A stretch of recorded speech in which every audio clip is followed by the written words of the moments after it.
Bro, ഞങ്ങളുടെ കല്യാണം കഴിഞ്ഞിട്ട് ഏകദേശം ഒരു വർഷമായി. ഇതുവരെ ഞങ്ങളുടെ ഫോട്ടോയും കിട്ടിയിട്ടില്ല, ആൽബവും കിട്ടിയിട്ടില്ല, പൊടി പോലും ഇല്ല എന്ന് പറഞ്ഞ കുറെ കംപ്ലൈന്റുകളും മെസ്സേജുകളായിട്ട് എനിക്ക് ഇങ്ങനെ ഇടയ്ക്കിടയ്ക്ക് വന്നുകൊണ്ടിരിക്കുന്നുണ്ട്. അപ്പൊ ഞാൻ ആലോചിച്ചപ്പം ഇതിൽ രണ്ട് പ്രശ്നങ്ങളുണ്ട്. ഒന്ന്, ക്ലയന്റിന്റെ ഭാഗത്തുള്ള മിസ്റ്റേക്കുകളുണ്ട്. രണ്ട്, ഫോട്ടോഗ്രാഫറുടെ ഭാഗത്തുള്ള മിസ്റ്റേക്കും ഉണ്ട്.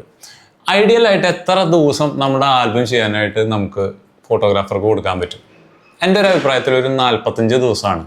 അതിൻ്റെ ഉള്ളിൽ ഇതിൻ്റെ പുറകിൽ കുറേ പണികൾ ഉണ്ടെന്നുള്ളത് നമ്മൾ മനസ്സിലാക്കണം.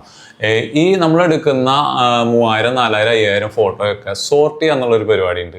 സോർട്ട് ചെയ്ത ഫോട്ടോസ് കളർ കറക്റ്റ് ചെയ്യുക എന്നുള്ള പരിപാടിയുണ്ട്.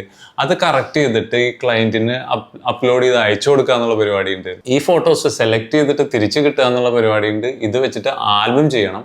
ആൽബം ചെയ്ത ലേ ഔട്ട് തിരിച്ച് വീണ്ടും അയച്ചു കൊടുത്ത് എന്തെങ്കിലും ഫൈനൽ കറക്ഷൻ ഉണ്ടെങ്കിൽ അതും ചെയ്തതിന് ശേഷമാണ് നമ്മളിത് പ്രിന്റിങ്ങിലേക്ക് പോവുക. ഇത്രയും പ്രോസസ്സുകൾ വേഗം നമ്മൾ രണ്ടു കൂട്ടരും ചെയ്യാൻ പറ്റുന്നുണ്ടെങ്കിൽ ഒരു 45 ദിവസം കൊണ്ട് നമുക്ക് വൃത്തിയായിട്ട് നമ്മുടെ ആൽബം ചെയ്യാൻ പറ്റും. അതിനു മുൻപ് ഇങ്ങനെ തിരക്ക് പിടിക്കാൻ തുടങ്ങിക്കഴിഞ്ഞാൽ ഈ പ്രോസസ്സിൽ എവിടെയെങ്കിലുമൊക്കെ ഒരു പാളിച്ച വരാൻ സാധ്യതയുണ്ട്. അപ്പോൾ പരസ്പരമുള്ള ഒരു അണ്ടർസ്റ്റാൻഡിങ്ങിൽ ഫോട്ടോഗ്രാഫറും ക്ലയൻറ്റും പോവുകയാണെങ്കിൽ നമ്മുടെ വർക്ക് വളരെ ഈസി ആയിട്ട്, സിമ്പിളായിട്ട്, ഫാസ്റ്റായിട്ട് ഡെലിവർ ചെയ്യാൻ പറ്റും എന്നുള്ളതാണ് എൻ്റെ ഒരു എക്സ്പീരിയൻസ് ഞാൻ മനസ്സിലാക്കിയിട്ടുള്ള കാര്യം.